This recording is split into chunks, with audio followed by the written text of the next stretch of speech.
What are we talking on? Yes. Oh, hi, darlings.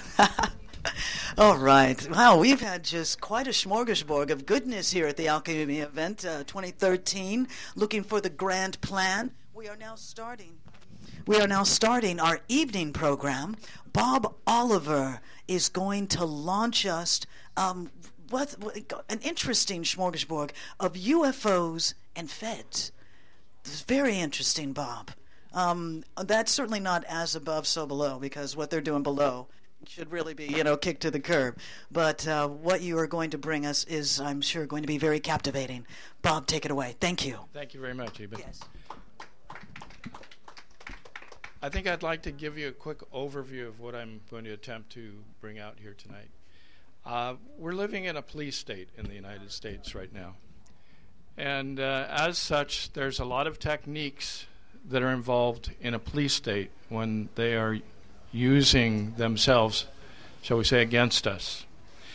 And some of these techniques can easily be seen in your own communities.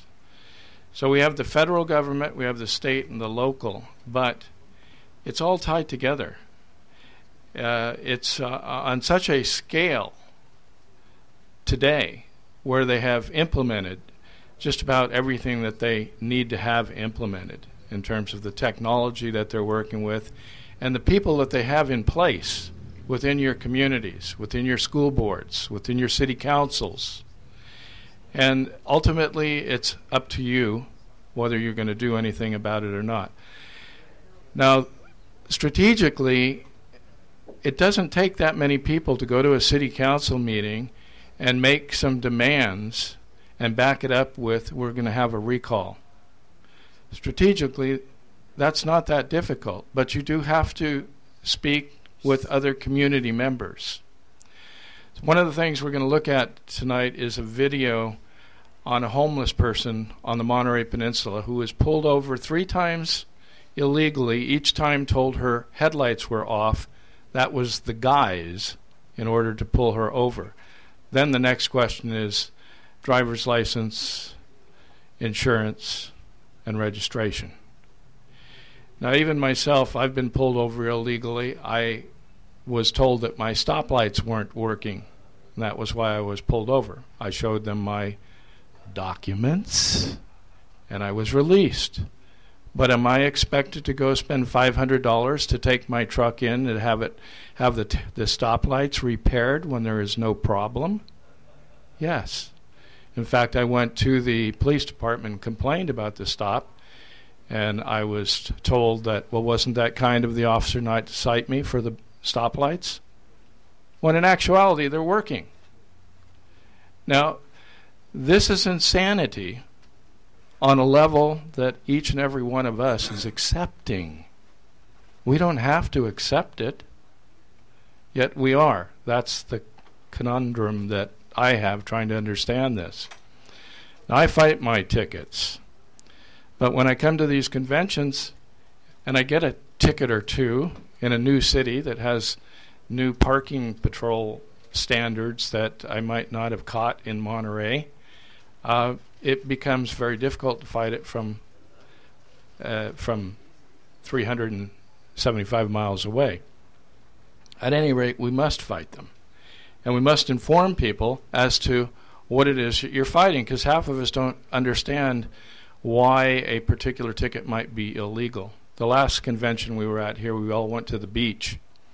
And at the beach, 3 cars, 3 tickets. And everybody was willing to pay the ticket. I said, look, you don't have to pay this ticket. The signage is at an illegal height. They have standards that they have to follow. But they don't make any money if they follow those standards. Because if you follow a standard, the standard dictates that the norm is that people obey the signs because the signs have legitimate reasoning behind them. But if you have a ticketing situation where you're ticketing 95% of the people who park there, well, that doesn't follow the norm. That is what is called a sweet spot. And a sweet spot is what your parking patrol people and your police officers know as where they can go to get a quota of tickets. It's called a sweet spot. We don't know that. It's not in any of the code books, but that's what they call it because that's what it is. We had a councilman here last night from Monterey. He fought one of his tickets, and he's no longer a councilman. Gee. Now, we won't fight our tickets, and eventually we'll have no money, and we'll be homeless people. So there will be a video coming up. Part of this presentation will be a story about a homeless woman in Monterey who was pulled over 3 times illegally, each time told that her headlights were off, because they're not very creative, these people that we're dealing with. But in the meantime, I want you to understand how it is that I happen to be here. I mean, why am I being allowed to be a presenter? I think that's an important thing to understand. I think that I've noticed a lot of this stuff. I think we all have, but I do something about it. I fight my tickets. I ran for city council in 1994. I ran for a school board position in 1985, 86. I stopped our school district from selling off entrusted public property. Their game plan at that time was to create a situation, a financial situation within the district where it would mandate them selling a 7-acre school site to cover the bill that they had generated. But it was all a plan. It was all a plan. Now, we're allowing our public officials to get away with this stuff. The corporations are paying them to do it so that they can completely be in control of every aspect of our life, including our water, our schools, our streets, where we're getting ticketed right and left. And we're allowing that. And that is what they're tearing us apart with. That and the constant fear that we're either going to have a nuclear bomb dropped in our city or a terrorist is going to come and unleash some kind of a deadly virus, when we all know that the true term, the true meaning from terrorism is state-sponsored. That's what terrorism is. It's state-sponsored. So how I got involved in this was my interest in UFOs, which takes me back to right around the time I was born. I was drawing pictures of UFOs and space stations at 3 years old. Why? I can't tell you precisely, but I suspect it's that every last one of us in this room are spiritual beings born into a conspiratorial world in which we live in a drug culture and a fear-based society. You think about that. That's very profound, and it's very much to the point. But we're spiritual beings. That is the point. So we are co-creators in this universe, co-creating the mess that we have. We get a lot of help, the ETs and the fairies and the elementals and all of these things that we don't see. And why don't we see them? We have a very narrow frequency of light vision.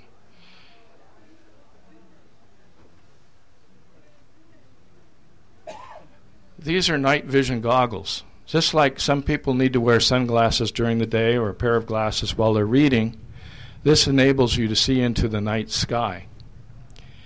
Now, during the day, the sun blackens out the night sky that we're talking about. You don't see stars. Well, one. And most people don't get that question correctly when they're asked. There's no stars out in the day, they say, but there's one. That's our sun.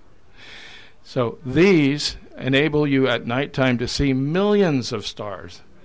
The heaven is a blanket cloaking the earth. There are so many stars. My suspicion is that we have always had help around this planet for millions and billions of years. And that help comes in the form of all of this, which is natural to the setting. We're even natural to it. But somewhere in our evolution, in our adolescence and babyhood of being brought up as the human species on this planet, there were probably some not nice things that happened, interventions. And then there's been a lot of other stuff that has been intervention in a way that it's protected us. You look at the moon and you see all of the huge holes, craters on the moon. Now we're told that the reason we don't have that on the Earth is that the atmosphere protects us from these kinds of meteors. But these are bolides that are hitting the moon. These are huge craters on the moon. Something that big hit here, it would make a major effect. So I think there's something else going on out there. With these night vision goggles, Ed Grimsley, since 1997, so he's had 14 years, or 96, I guess, is when he got started. 2006. You'll have to do the math. I'm a little...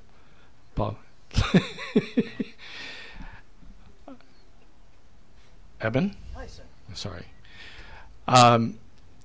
He's had the opportunity to spend more time thinking and dwelling about what's really going on around this planet. He has seen craft blowing themselves up. He has seen space wars. Many other people have also, but this kind of information doesn't get into the media. I'm presenting it as information, as valid information, and that it needs to be thought about in order to come up with a picture of what's actually going on this planet. And I think there's a lot of protection taking place. But ultimately, we've got to remember that we're spiritual beings and that we're co-creators here. Do we want to let our government do what they're doing? Personally, I'm not letting them do what they're doing. That's why I'm here.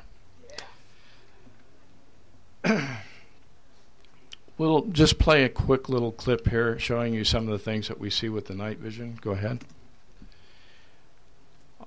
Oftentimes it's just lights in the sky, but doing things that satellites don't do, airplanes don't do. But about every 10th time you go out, you'll see something that is physically either so large or so close that you can make it out as a spacecraft, a piece of machinery, somebody's piece of machinery. The numbers of sightings that we get, the quantity of sightings, about 15 to 30 an hour for the first 2 hours right after dark. The best way to do this is to have 4 or 5 pair of goggles with people waiting in line to get the same effect that the people that are looking get, which is, holy cow! Because when you see this stuff and you realize this is going on above your head 24/7, it gives you a whole new perspective to work from, and most people do. Today, over 5 years ago, most people that I contact believe that we are not alone. That's a major shift in a 5-year period. Now, going back to 1990, when Fire in the Sky came out, Travis Walton's story, it was about 1 out of 10 people claimed that they had had a UFO sighting. By 2007, when I first met Ed Grimsley, the number was 1 out of 8. And that was from my own research and talking to people wherever I went, bringing the subject up, trying to gain confidence of people to talk about it.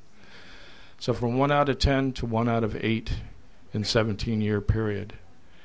Now we're 6 years beyond that. And instead of it being 1 out of 8, it's actually very close to 1 out of 3, maybe 1 out of 4. So you can see that this is a major shift in our understanding of what's taking place above our heads.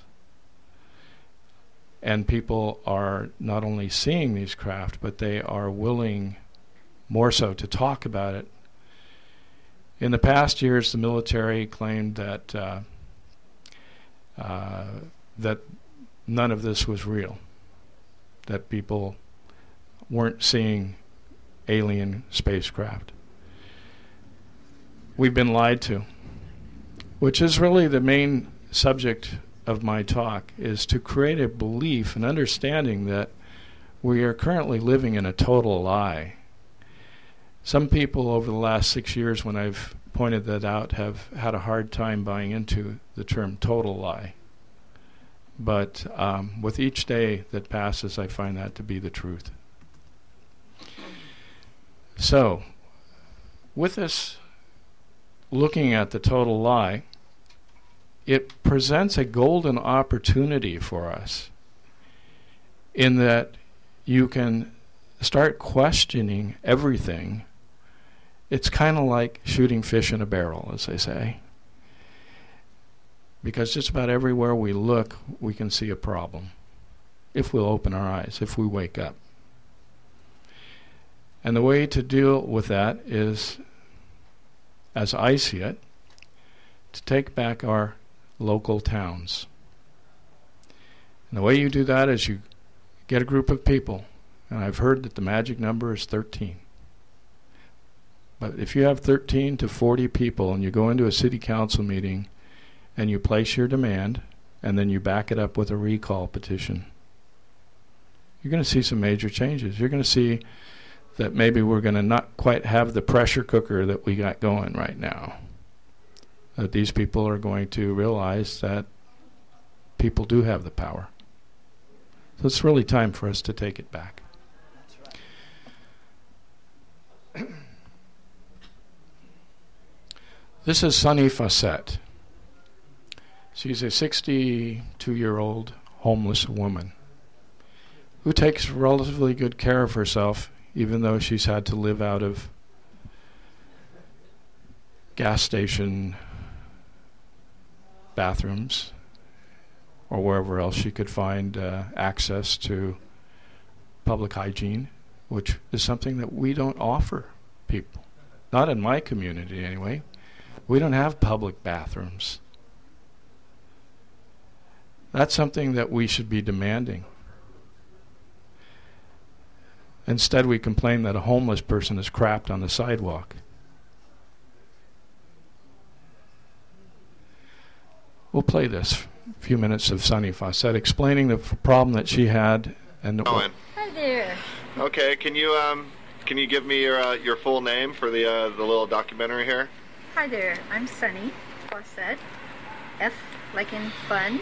Yeah. AWCETT. Cool. And how old are you? Okay, 19 forever. 19 forever. Actually, I'm a senior. Senior of excellence. And shall I just go into my story here? Well, first things first. You mentioned to me that you're homeless. Yes, I am. How long have you been homeless for? Okay. Well, 8 years now. Not necessarily by choice. I've had family members that have passed away, and homes that foreclosed, and a lot of savings used up when it came to funerals, etc. I wanted to emphasize that you can read about my story actually in the Monterey County Weekly paper, and the issue is June 13th, 2013, and it's titled "Traffic Stop Becomes Criminal Case for Homeless Woman," and it'll pretty much fill you in on the details. And that's pretty much what we're going to be talking about right now, right? And so, right. Tell me a little bit about what happened and how you got into this situation. Yes. As of... Well, I'm going to do that. I'm going to tell her story from this point on because I researched it, and I know more about her story than she does. The Monterey Police, Monterey Peninsula, Pebble Beach, Carmel, they all have a homeless problem. They have too much money, and they have a homeless problem. But they won't spend any of the money on the homeless. So in Carmel, if there's a homeless person that makes it to Carmel, they get a free ride out of town. It's very simple. They don't have a homeless problem in Carmel. And that's how they deal with it. And it's dealt with that way. Now in Monterey, we have a tourist town, the Mecca, and it's Monterey. It's a little lower class than Carmel. And we have some street people that are criminal element, drugs and such, a little bit of that. We have some that are freeloaders. We have some that I would claim have legitimate cause for their situation, like Sunny. However, you have to look at Sunny here for a moment too, and even realize that, what'd she say? She's been homeless for 8 years. That's a long time to be homeless. Now what happens is we seem to gravitate into a lifestyle. We all have individual lifestyles. Now the one that she has affords her the ability to go to city council meetings and to go to group meetings where there are issues that are being dealt with within the community. And it gives her time to go to art classes or art showings. She doesn't have to spend money for an apartment or a house every month. Her whole expense is living out of her car. A couple $100 a month, probably including insurance and gas, provided that there isn't a major expense with the car. So you get comfortable in your life. We all do. We're all comfortable in a life right now. We're not fighting our tickets. So again, I bring that up. Are we going to go out that way? Because our government, which isn't our government, it's the corporations running the world today, are prepared to take this country down a notch or two or three. Sunny may be offering one of us a place to stay in her car. That's what we've allowed to be created. The storyline goes, she was pulled over on Garden Road, which is not a well-used road late at night. This is at 12:30 at night. And in being pulled over, the guise, again, was used. You were driving too slow. The speed limit's 40 and you were doing 35. How crazy is that? Okay? Now by the time this got adjudicated in court, they said, well that's not a legitimate stop, but when you were pulled over, you argued with the police officer, so even though we're not going to fine you for the illegitimate stop, we're going to fine you for the fact that you argued about it being illegitimate, and now you have a criminal record and you have to pay the court fees, and you're still stuck in the system. What? That's what really happened to her? Yes. And that's what's happening to people all over this country today. This is a police state that we are in. Now the police officer, all he wanted her to do was show me your papers. Show me your driver's license. And she explained, well, I just got a new one and they haven't sent it to me in the mail. Here's the receipt. No, says the police officer. I have to see a picture ID. But I don't have one. It's coming in the mail. You don't understand, he says. You have to show me a picture ID. If you asked me for my ID and I could show you my ID and it said Mickey Mouse on it, then you'd know I'm Mickey Mouse.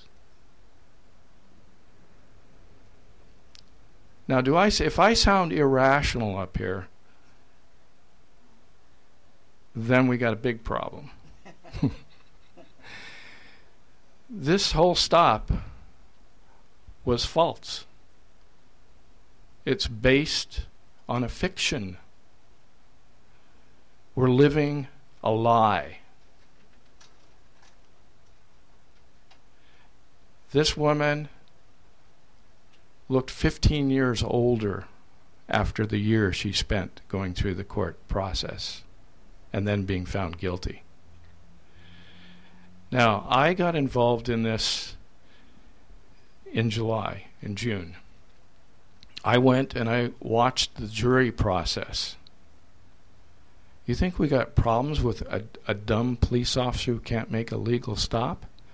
You got another thought coming. You go to the courts and you sit in on the courts for a while and see what's going on. Our court process, the jury process, has been completely perverted. They get 150 people out of work, meaning you got to come in to court for the next 2 weeks for this trial. You can't work. I know that's a hardship on you, and you may lose your apartment because you are on a month-to-month salary without any savings, but that's too bad because we have to protect the only thing we have left in this country, our jury system. Bull. See, it's all a fiction. Every last part of it. So, in this process that I witnessed, roughly 150 people were called in to jury duty for her. That cost you about $50,000. She had a jury trial. And to process 150 jurors to pick 12, what do you think they end up with? Probably anywhere from 2 to 5 jurors that are working for the court or the mafia or the government or the military, or have those kinds of affiliations, because that's really what we're up against. We're up against a criminal enterprise here that's run by psychopaths.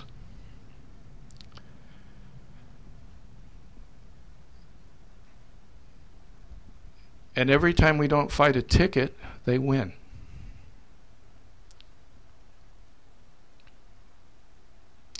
But forget the jury process. We don't have one anymore.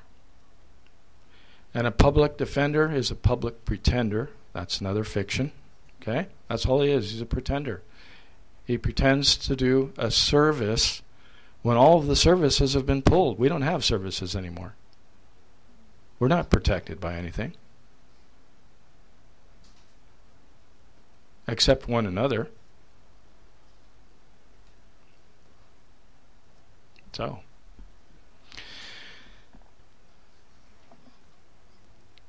I know it's quiet, but that gives you something to think about, doesn't it?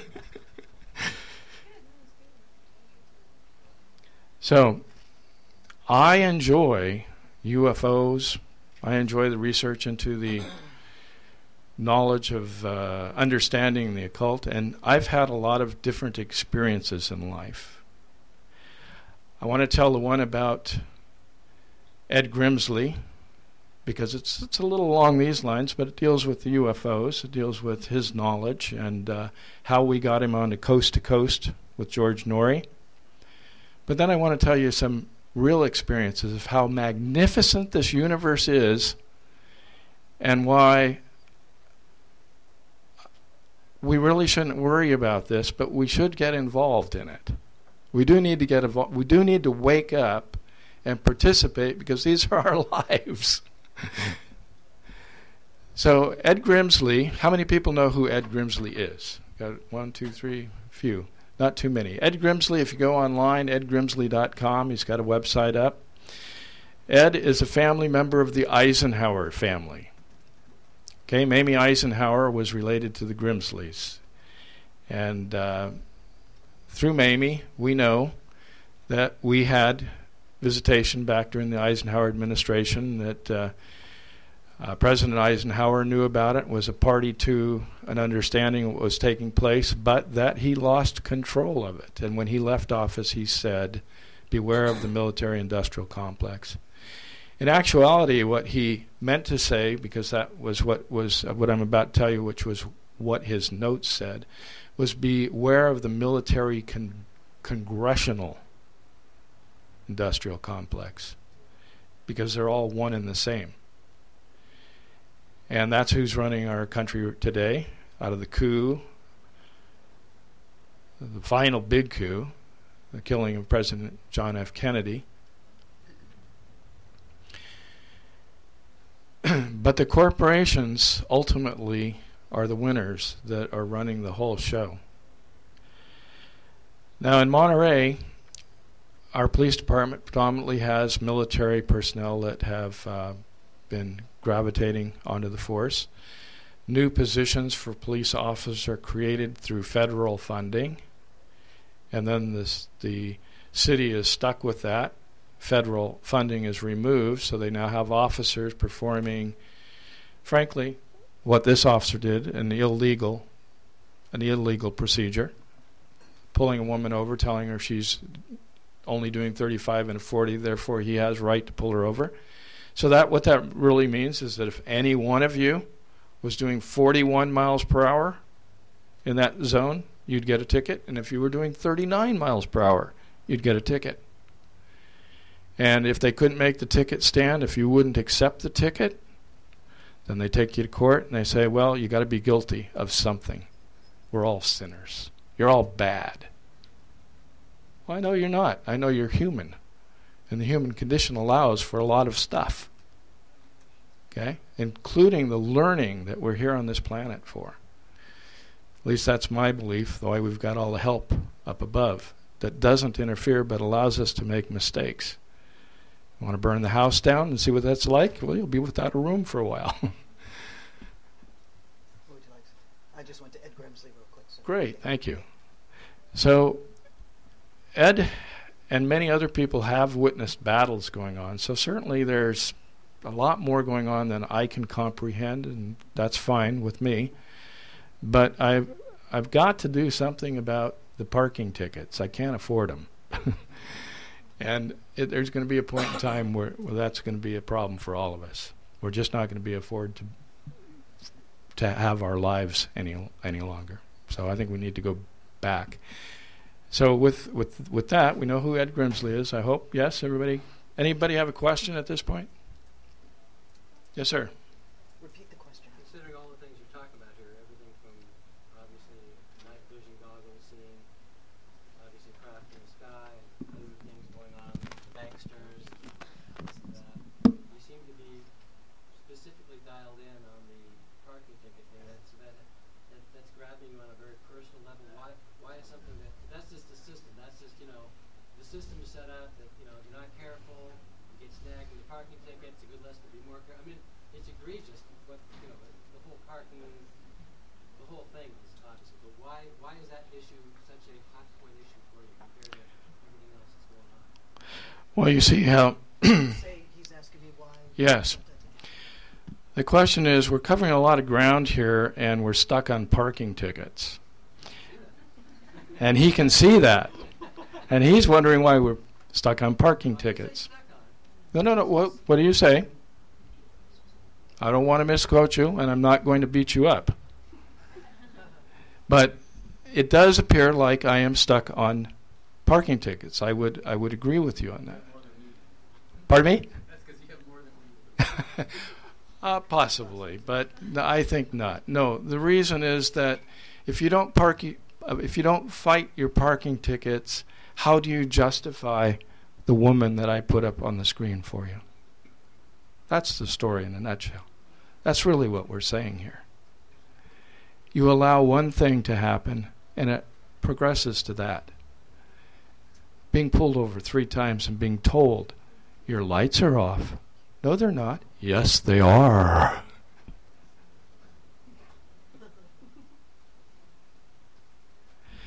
First time I ever saw this, and I related this at the last conference, had a man from the military that came to work for me under the CETA program. The CETA program paid half of his wage. I said, well, if you're going to pay half of his wage, why don't I just pay his full wage and you can pay double that? So the guy's making enough money where he'll actually work for me and he'll want to come to work and learn. And I said, that's fine. If you want to pay his whole salary, fine. We'll double his salary for you. So we started out that way. Well, he was an ex-Ranger. Now, I know that the Rangers were in Dallas when President Kennedy was assassinated, and that they were strategically there for that purpose.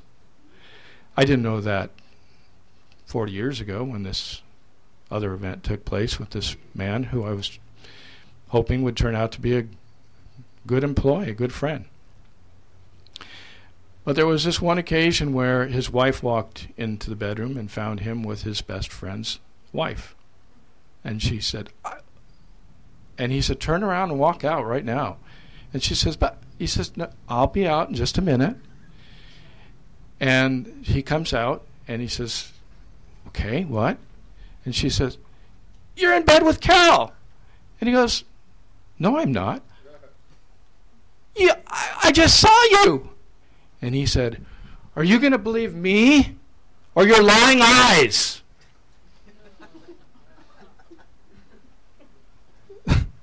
That's what we're going through today. You know, you're letting them intimidate you instead of taking the kids and moving. And it creates a situation where, you know, one moment you've got UFOs on the screen and the next moment I'm showing you what's really happening. A homeless woman. You know, it could be your sister, it could be your mother, your grandmother. They don't care. They're going to lie. Oh, we pulled you over because your lights aren't on. And then when it goes to court, oh, well, you know, she's been a problem. She never has her lights on. We have to keep pulling her over because her lights aren't on. And the judge goes, I understand. Ma'am, you're guilty. Yes, sir. I just want to say something real quick. Thank you. I mean, it's just crazy, but a month ago I got a ticket in the mail, and it said because the officer was unable to put this ticket on your car, we're mailing it to you. And it was because I had stopped to drop somebody off, and so I got ticketed for double parking. That makes two of us. Well, yeah, you opened your door to let somebody out, and The difference was, Yeah. the difference was parking enforcement passed me by a couple of times, back and forth, but he didn't even bother to get out of the car and give me a ticket. So I am fighting it, but we're talking about, you know, this is what he's saying is this is beginning to happen. I mean, I was shocked. I couldn't believe this. this But it's is a happening police state, more and more this and is more. martial law. No fences. Martial law. Why don't you each come up here? And this is my show, and this is kind of the way I planned it. Just don't trip. When we're in Pacific, just be careful there. Yeah, she's like a cat. I parked out by LAX here because I worked in the area on the street, and I was 20 minutes late getting there because I was in a meeting that lasted long. So I knew I was probably going to get a parking ticket. Well, I went back, and I had 2 parking tickets. They said that a half hour earlier I was parked on another road about 3 blocks away, and then I was over there, and they were both for my license plate. So I figured maybe he was out eating donuts, you know, somewhere, and wanted to double ticket everybody. And I went in and tried to fight it, and I lost. They said I can't prove it, so what could I do? So anyway. The thing is, many of these situations, the parking situations, you can fight, and you just have to sit back and think, let it go by for a couple of days, and you realize things like, well, let's see, they said I was taking up 2 parking spaces. I thought that the guy behind me, you know, was forcing me forward, and now I'm taking up 2 parking spaces, and that wasn't good enough for them. In reality, you didn't catch that one. You took it to court on the premise that the guy behind you was forcing you into the 2 parking spaces, and they wouldn't buy that. In reality, if you're parking on a one-way street on the left side of the street and you open your door and get out, there is supposed to be a little mark on the sidewalk to indicate where your tire should be so that you're behind there. About every 3rd parking space, they will not have those marks. And so when you get out, you don't see the mark, and it's not really an issue, and you think everything's okay. It's all psychological mind control. when we were at the last meeting, we all got tickets at the beach when we were looking at UFOs, and we saw UFOs. Okay, we didn't see the parking meter guy though. So 3 cars, 3 $75 tickets, and I told everybody how to fight it, because to fight this particular ticket, all you had to know was that the signage has to be placed at a specified height, and the signage in this case was about 10 feet above our heads, which was, 10 feet above it was, literally, it was down at the beach.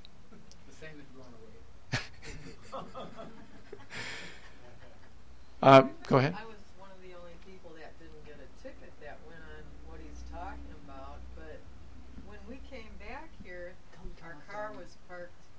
Come on up here. I'll tell that story for you, then we'll move on.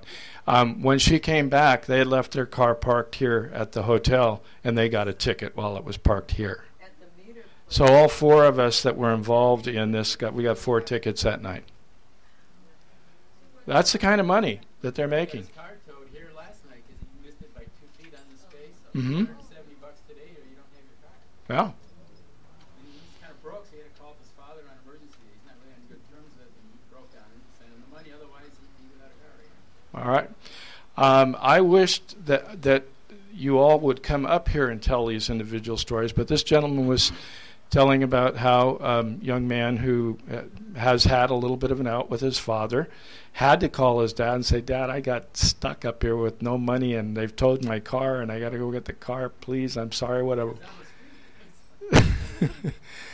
This is not a real large group here tonight, but large enough that we're creating some awareness. This is our lives. This is what we're asleep. We're asleep. Can we get a close-up on this? John Carpenter, They Live. Okay? Now in John Carpenter's They Live, all it took was a pair of sunglasses and a 12-minute fist fight to wake people up. Today, if you're not convinced about any of the things that I've told you, because I'm quite certain about the things I've told you so far, if you're not convinced, these are $4,000. I'm not loaning them out. I'm telling you can get your own. Okay?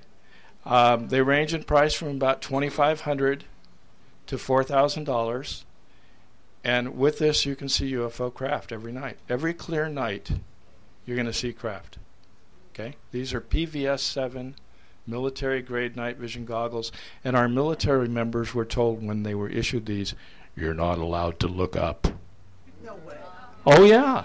Oh, yeah. But many of them did. And you know what happens to them? They get pay raises for keeping their mouths shut. If I buy one of those, can I travel with them? Can I travel with that in my luggage? Here's how that works. Now, Mr. Ed Grimsley has been doing this longer than anyone with the night vision goggles. So you can go to his website, you can get his phone number, call him, and ask any questions that you have. Any questions you have now, you can ask me. But her question was, can she travel with these? And can she take them out of the country? And the answer is no. The government will get you. But it's like we like to get around this government, right? So we find ways of doing that. So you can have the tubes manufactured in China because, we have all kinds of deals with China. And then you can have a Chinese tube in this, and then you can take them to other countries. And actually, the Chinese tubes are pretty good. Ed Grimsley has designed his own pair of goggles to get the price down to about $2,500. So you have a price range of $2,500 to $4,000 where you can know the truth. Now, the FCC is all over my...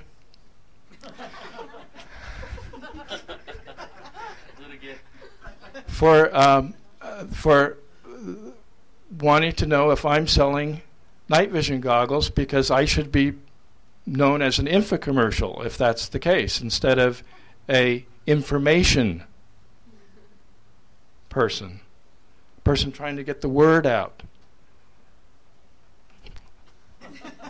They're making me out that I'm the salesman for this. I've never made a dime on any of this. To be here today has cost me family, a couple $1 million worth of an inventory, a business that made me 10 grand a month or better. I won't say more because the IRS might be listening. And besides, I couldn't tell you for sure. There were bad months too. In fact, there were the months like when I got arrested by the Monterey police. This gentleman wants to know. There's where the problem is, huh? We've all been. I was running against the current mayor, and both me and the other candidate, who was a 64-year-old woman who was loved throughout the town, we both got arrested. She got arrested first, so I figured, oh my God, if I'm running, I got to get arrested too. And what was the situation? We have a group of police officers in Monterey that called themselves the Turbo Cops back in 2000.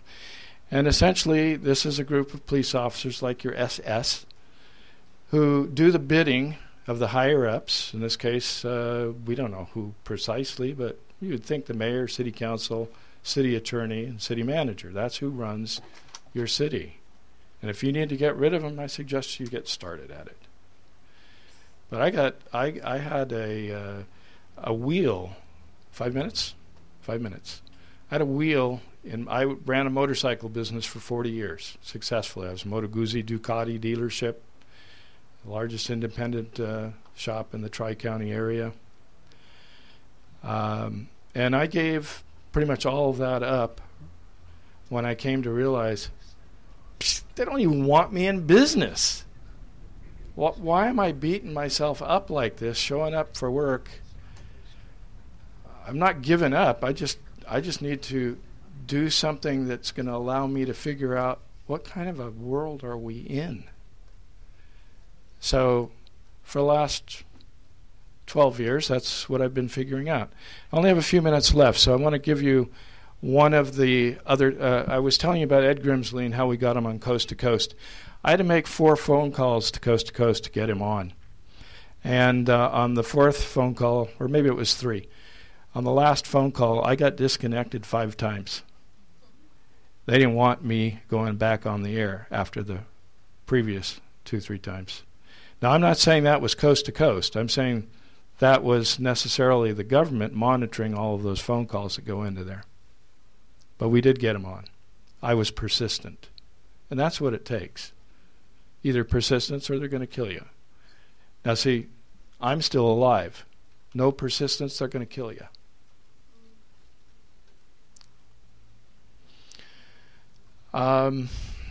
The last thing that I'll leave you with, if that's fair, is that when 9/11 occurred, I bought into the Twin Towers coming down, but what I didn't buy into was the Pentagon. I was one of the early ones that realized that the Pentagon... 4 of them. Off of it. 4 of them. 86. The Pentagon attack. Here's what really happened so that you can understand what happened to a better degree than you have right now. A plane did not cause the roof to collapse, which is what you saw in the rubble. And there was no... The plane that they claimed hit the Pentagon never hit the Pentagon. It wasn't there. But people claim to have seen the plane. In actuality, here's the Pentagon. A plane, like the plane that was supposed to have hit the Pentagon, was seen by hundreds of people flying about 150 feet off the ground and heading for the Pentagon. Now, all of these people claimed that they saw the plane that hit the Pentagon.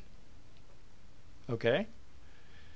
In actuality, that plane got to this point here, and I have eyewitnesses who saw the plane then fly up over the Pentagon.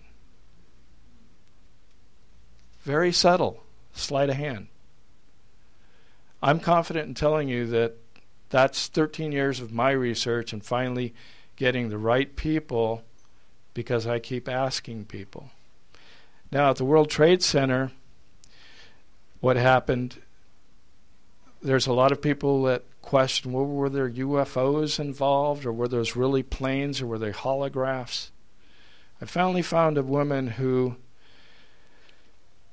was far enough away that she watched the trajectory, heard the noise of the plane as it hit. In her mind, and what she convinced me, definitely planes. What happened after that? This book here, Where Did the Towers Go? By Dr. Judy Wood. There were demolitions, thermite, and directed energy all together worked that whole World Trade Center. And then the other telltale sign was Building 7, which was across the street. And that came down at 5:25, but it was on the BBC News 20 minutes before that it had already fallen, and they had the picture of the correspondent, me, standing there saying, moments ago, Building 7 collapsed due to fires and stress. The problem is that it's still up over my left shoulder. So a pre-release story, just like in the Kennedy assassination, there were many pre-release stories, including one fact that I found in that story. The telephone service was down 2 minutes before the shooting in Washington, D.C. And I've helped publish 3 of the assassination books by Harry Livingstone. Okay. Any questions, or is that about it? Maybe a couple of questions if you guys have any? Yes, sir. Come on up. I just had a question about your night vision goggles. Do you have a... Come on up. How do you take the video with the night vision goggles? Okay. He's asking, how do you take the videos with the night vision goggles? And when you're an Ed Grimsley or a Bob Oliver, duct tape. You duct tape it to here right now. But if you want to spend a little bit more money, there are adapters where you can put a camera up here, and it doesn't take a lot of fancy equipment. Yeah, it really doesn't. But there are more and more people that are coming out with their experiences of what type of equipment that they're using. So that information is becoming more and more available. So you could buy a whole system for $6,000 to $7,000 or $3,000, whatever your budget works. There are a lot of systems that are working. So I just recommend you go onto YouTube and you look at the footage, and you know that these are people that are telling you the truth. The footage speaks for itself. We see this stuff, the same stuff, every night. Any other questions? All right. Well, thank you very much.